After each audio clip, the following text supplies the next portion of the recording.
picture a windswept night in 1883, say Marin Run, where Tarek, a Kiowa warrior scarred by betrayal, knelt beside a dying woman's plea.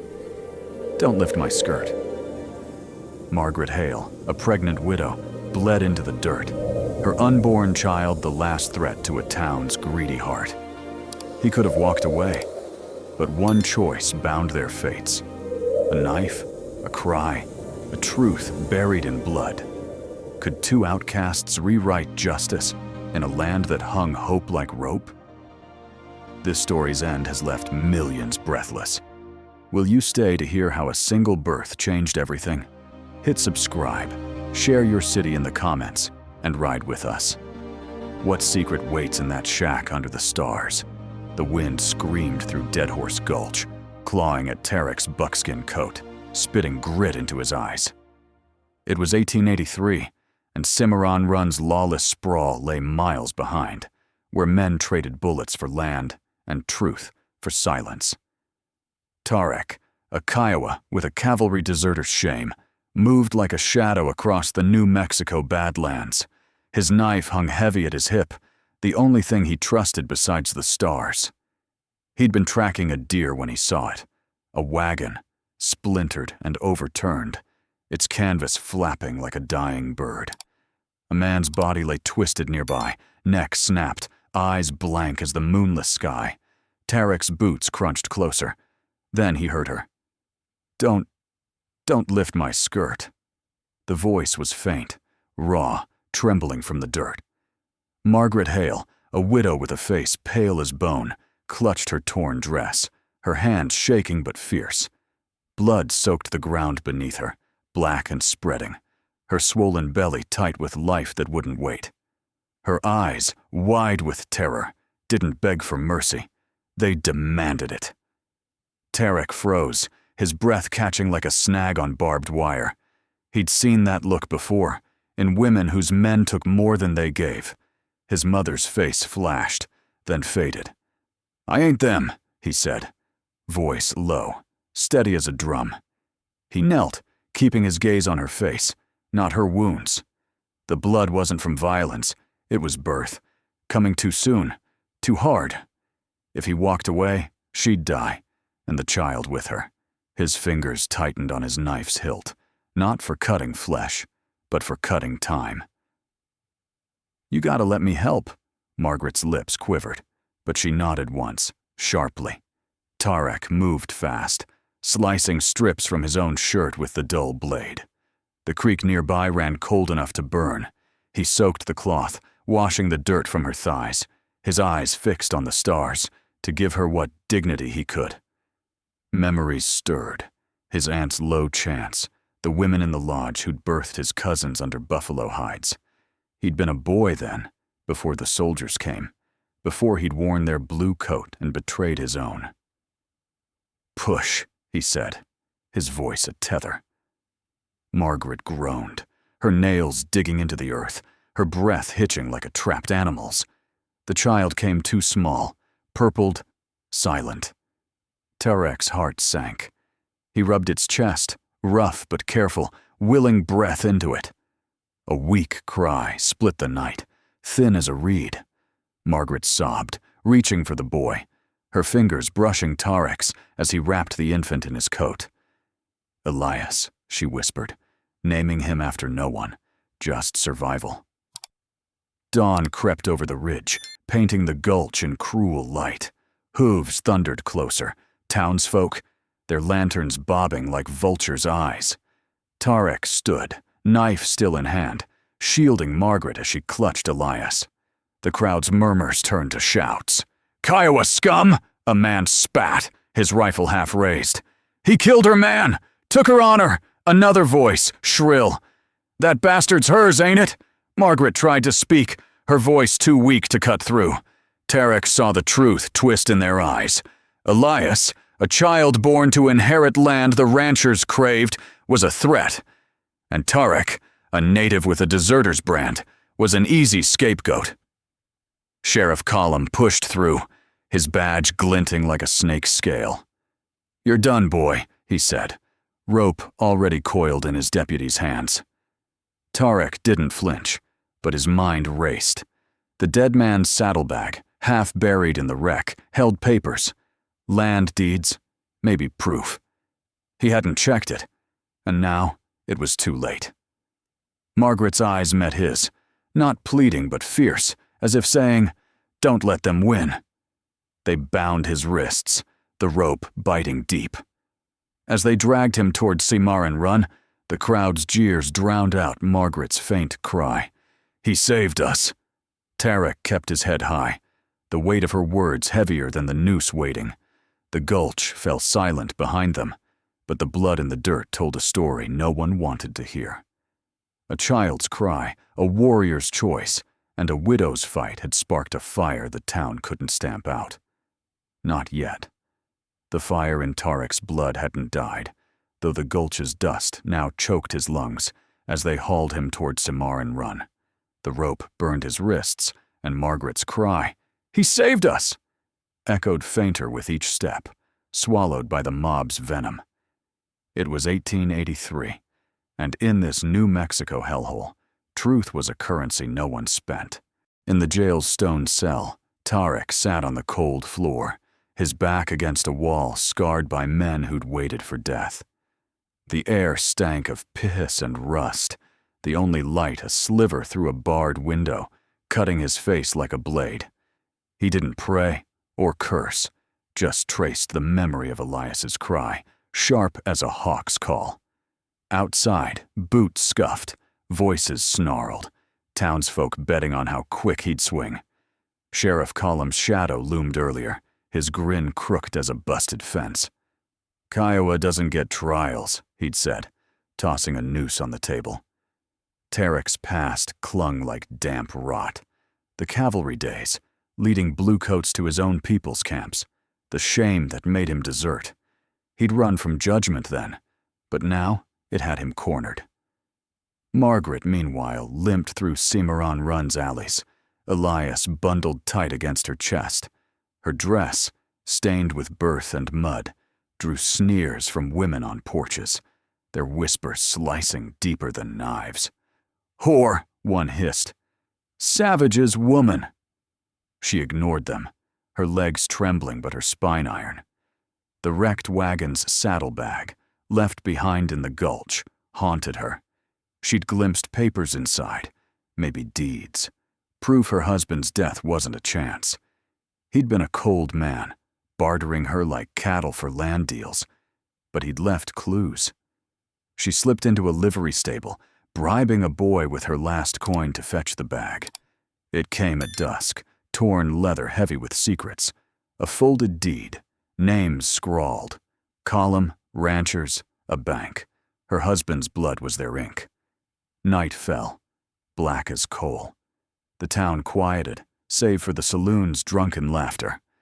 Margaret, face shadowed under a shawl, crept to the jail. The deputy dozed, whiskey on his breath. She knocked softly, claiming to bring food for the prisoner. He waved her in, too lazy to check. Tarek looked up as she entered, his eyes catching hers, wary then sharp. No words.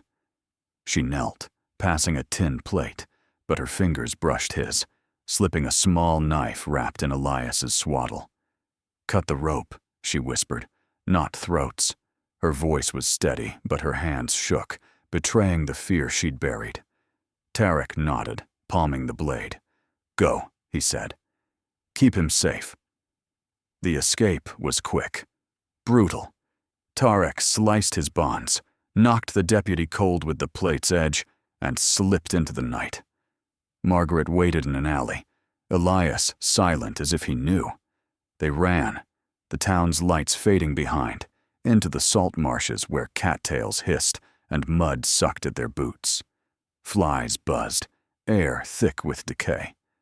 Tarek led, his steps sure despite the dark, guiding them to a ridge where mesquite hid their tracks. They crouched, panting, as lantern lights flickered far off, Collum's men already hunting. Under a sliver of moon, they spoke, voices low. "Why'd you come back?" Tarek asked, cleaning the knife. Margaret rocked Elias, her eyes on the horizon. Because you didn't look away, she said, and because they killed him for that land. She pulled the deed from her coat, its edges frayed. Tarek squinted at it, unable to read, but knowing its weight. Column's name's there, she said. He'll kill to keep it buried. Tarek's jaw tightened. He saw his village burning again, heard his sisters scream as soldiers laughed. Then we unbury it. They pushed deeper into the marsh, hunger gnawing, Elias's whimpers their only clock. Tarek tore bark for a sling, easing Margaret's load. She told him of her husband's deals, how he'd traded her dowry for acres, how his partners turned when the land's value soared. Tarek shared less, just a sentence about the cavalry, how he'd led them to a camp to save his brother, only to lose him anyway. The words cut, but the silence between them stitched something stronger. Dawn broke, gray and merciless. They reached a dry creek bed, Kiowa land, long abandoned, its bones bleached by time. Tarek stopped, spotting hoofprints, fresh, too close. They're coming, he said, handing Margaret the knife. Hide. She clutched Elias, her face hard. I'm done hiding. He met her gaze, seeing not a widow, but a fighter. The deed burned in her pocket, and the fight was just beginning. Margaret's words, I'm done hiding, hung in the air like smoke, sharp and defiant, as Tarek scanned the hoofprints scarring the dry creek bed. The Kiowa lands, abandoned and bleached by time, offered no mercy in 1883 New Mexico. Under a moon sharp as a sickle, they moved fast, shadows among shadows, the deed in Margaret's pocket a heavier burden than Elias's weight in her arms. Tarek's eyes flicked to the ridge, where dust stirred. Column's men, closer than he'd hoped. The marsh's stink still clung to their clothes, but the fight was no longer about running. It was about standing, even if the ground crumbled beneath them. They trekked through a maze of arroyos, the earth cracked like old leather, mesquite clawing at their skin. Tarek carried Elias now, the boy's whimpers muffled against his chest, while Margaret gripped the knife he'd given her, her knuckles white. Santa Fe, Tarek said, voice low, cutting through the night's hum. Judge Ramsey's clean. He'll hear us. Margaret nodded, her breath ragged but steady. She'd heard of Ramsey, a man who judged men by their deeds, not their names. The road was a week's ride, through canyons that ate light and men who hunted for coin. By midnight, they found shelter in a hollowed-out cottonwood grove, its roots twisting like bones. Tarek built no fire. Smoke would betray them. Instead, he shared a strip of dried venison, his last, tearing it with his teeth. Margaret chewed slowly, her eyes on Elias, who slept in a nest of her shawl. You think he'll know this land? She asked, voice soft but heavy. Tarek looked at the boy, his small chest rising. He'll know what we teach him. The words weren't comfort, just truth, raw as the wind. Dawn brought trouble. Tarek woke to the snap of a twig, his hand on his rifle before his eyes opened. He signaled Margaret to stay low, her knife ready. Elias pressed to her side. 3 riders crested the ridge, faces masked, rifles glinting. Not Column's deputies, hired guns, their spurs jingling like coins. Tarek aimed, his shot cracking the silence, dropping one man's horse. The others scattered, but bullets sang, splintering bark. Margaret crawled behind a root, her knife useless but her eyes fierce. Tarek fired again, grazing a rider's arm, but a slug tore through his shoulder, blood hot and instant. He grunted, staying upright, his rifle steady. The fight ended fast. 2 riders fled, the 3rd dead in the dirt. Tarek slumped, his vision blurring, the pain a dull roar. Margaret tore her sleeve, pressing it to his wound, her hand steady despite the fear in her eyes. You're not dying here, she said, voice like iron. She bound the wound tight, using a stick to twist the cloth, her fingers slick with his blood. Tarek watched her, seeing not the widow from the gulch, but a woman carved by the same fire that had burned him. "Keep moving," he rasped. "They'll come back." They pushed on, Tarek leaning on a branch, his steps uneven but stubborn. Margaret carried Elias, her arms aching, the deed still safe in her coat. At a dry riverbed, she paused, pulling a letter from her pocket, her husband's last, found in the saddlebag. It is named Column, a bank, a date. He was going to sell the land, she said, voice bitter. They killed him before he could. Tarek nodded, his mind on the cavalry, how he'd traded his soul for promises that turned to ash. "We end this," he said, "or it ends us." If this story's grit has you hooked, take a second to hit subscribe. It keeps these tales alive, and I'd love to know your city in the comments. Let's ride this trail together, because what's coming under Santa Fe's sky will shake you. Night fell again, colder, the stars like knife points. They camped in a shallow cave, the walls etched with old Kiowa symbols Tarek couldn't read, but felt in his bones. Margaret hummed to Elias, a tune from her childhood, her voice fraying but unbroken. Tarek cleaned his rifle, his shoulder throbbing, each move a fight against the dark pulling at him. "You ever loved someone?" she asked suddenly, her eyes on the cave's mouth. He thought of his sister, lost to soldiers' greed. "Once," he said. "Didn't save her." Margaret looked at him, not pitying, just understanding. "You saved us." Hooves echoed below. Slow, stalking. Column's men. Or worse. Tarek stood, rifle ready, his wound screaming. Margaret gripped her knife, Elias silent in her arms. The moonlight was no friend. It showed everything, and hid nothing. The moonlight's betrayal lingered in Tarek's mind, its cold glare exposing them to the hunter's hooves echoing below the cave. It was 1883, and the New Mexico Badlands offered no forgiveness, only the promise of a fight. Tarek's shoulder burned, the wound seeping beneath Margaret's makeshift bandage. But he gripped his rifle, eyes locked on the ridge. Margaret, knife in hand, held Elias close, her breath steady despite the fear carving her face. They'd outrun Column's men for now, but Santa Fe was still days away, and the deed in her pocket felt like a noose tightening with each step. A coyote's howl broke the dawn, signaling safety, or its illusion. Tarek led them through a canyon, its walls red as dried blood, the air thick with dust that stung their eyes. Margaret's legs buckled under Elias's weight, but she refused Tarek's offer to carry him. "I've lost enough," she said, her voice a blade. He didn't argue, just pointed to a faint trail winding toward a homestead. "Old man there owes me," he said. "He'll patch us up." The homestead belonged to a grizzled rancher, Amos, who'd once ridden with Tarek's uncle before the Kiowa were scattered. Amos's hands were calloused, his eyes sharp, and he didn't ask questions. He stitched Tarek's shoulder with whiskey and thread, gave Margaret a clean shirt, and fed Elias goat's milk from a rag. By dusk, they were on the move again, Amos's spare horse, a wiry mare, carrying their weight.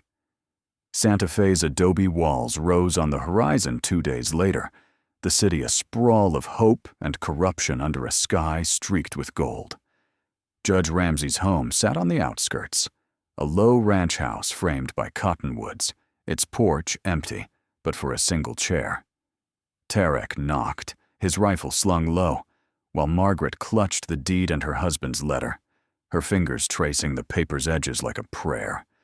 Ramsey, silver-haired and lean as a whip, opened the door, his eyes narrowing at Tarek's buckskin and Margaret's torn dress. "You're the Kiowa deserter," he said, not unkindly, "and you're Hale's widow. Trouble follows you both." Inside, the air smelled of ink and leather. Ramsey listened as Margaret spread the papers on his table, her voice steady but fierce, recounting Column's land grab, her husband's murder, and the lies that branded Tarek a killer. Tarek added details. Column's threats when he'd scouted for the cavalry, the ranchers' names tied to the bank. Ramsey's face darkened, his fingers tapping the deed. "This is enough for a hearing," he said, "but Colum's got friends in high places. Court won't be clean." Margaret's jaw tightened. "Then I'll speak. Let them hear it from me." The territorial courthouse in Santa Fe was a stone beast, its walls cool but heavy with the weight of bought justice. The hearing came fast, the room packed with townsfolk, ranchers, and Colum's men, their eyes glinting like wolves. Margaret stood, Elias in a sling across her chest, her voice cutting through the murmurs. She named Colum, the bank, the forged deeds, her husband's blood on their hands. Tarek, shoulders stiff but head high, spoke of Colum's bribes, his voice low but unyielding, each word a stone dropped in still water. The crowd shifted, uneasy, as Ramsey's gavel fell, demanding order. Colum took the stand, his badge polished, his smile venomous. "She's a grieving fool," he sneered, "and he's a savage who'd sell his own for a dime." He claimed the deed was fake, the letter a forgery, and half the room nodded, bought or bullied. Ramsey's eyes narrowed, but doubt crept in. Some papers had vanished from his desk the night before, Colum's reach longer than they'd feared. Tarek's hand twitched, itching for a knife, while Margaret's face paled, her fingers tightening on Elias. The room felt like a trap, the air thick with the threat of a verdict that could bury them. Then Margaret moved, swift as a spark. She pulled a crumpled contract from Elias's sling, hidden in the folds, its ink bearing Colum's signature, a deal to sell the land her husband died for. "This," she said, voice like thunder, "is what he killed for." She handed it to Ramsey, her eyes daring Colum to lie again. The sheriff's face froze, his grin cracking. Tarek stepped forward, voice cold. "He's done hiding." Ramsey read the contract, his silence louder than the crowd's gasps. The gavel fell, ordering Colum's arrest. Some ranchers slipped out, shadows fleeing light, but the truth had claws now. Outside, the sky burned orange. Margaret held Elias, her shoulders shaking but her eyes dry. Tarek stood beside her, the wound in his shoulder a dull ache, the fight not over, but won for now. Santa Fe's dust swirled, carrying their story beyond the courthouse, where justice was never clean, but sometimes sharp enough to cut. Santa Fe's orange dusk faded, but the weight of the courthouse's truth clung to Tarek and Margaret, like dust that wouldn't settle. It was 1887 now, 4 years since the gavel fell, and the New Mexico borderland stretched wide and unforgiving, a place where justice was a whisper, not a shout. They'd left the city scheming behind, chasing a quieter fight, one not won with bullets or words, but with staying. In a valley near the Kiowa border, where mesquite bowed to the wind and a thin creek carved the earth, Margaret built a shack from salvaged wood and stubborn will. Its walls leaned, patched with mud, but it stood against the storms. Tarek didn't stay at first, his shadow passing through like a hawk's, bringing game or news from the trails. Elias, now a wiry boy with eyes like his mother's, ran barefoot, chasing lizards under a sky vast as grief. The land gave little beans, bitter greens, a few chickens, but it was theirs, earned not by blood, but by hands that refused to let go. Tarek taught Elias to track, showing him how to read a deer's paws in bent grass or a coyote's hunger in scattered bones. Margaret watched, her fingers calloused from hoeing rows, her hair streaked gray by sun and time. She'd sewn curtains from flour sacks, their faded flowers a quiet defiance against the desert's bareness. At night, she told Elias stories, not of Cimarron Run or Colum's Fall, but of stars that guided wanderers home. Tarek listened from the doorway, his knife carving a stick smooth. The ache in his shoulder, a ghost that never left. One spring, a stranger came. A woman, gaunt and silent, her arms bruised, her dress torn. She said nothing, just collapsed by the creek. Margaret washed her wounds, fed her broth, and gave her a blanket. Tarek kept watch, rifle ready, knowing trouble trailed the broken. The woman left at dawn, leaving a carved bone bead on the step. Others followed. Drifters, widows, a boy with a burned hand. Margaret never turned them away. Her shack was a refuge, not of pity, but of presence. Tarek built a lean-to for them, his hand steady, though he spoke less than the wind. Elias grew, his questions sharper. "Why don't we live in town?" he asked one dusk, his small knife stuck in a stump. Margaret knelt, her eyes level with his. "Towns take more than they give," she said. Tarek, cleaning a rabbit, added, "This land doesn't lie."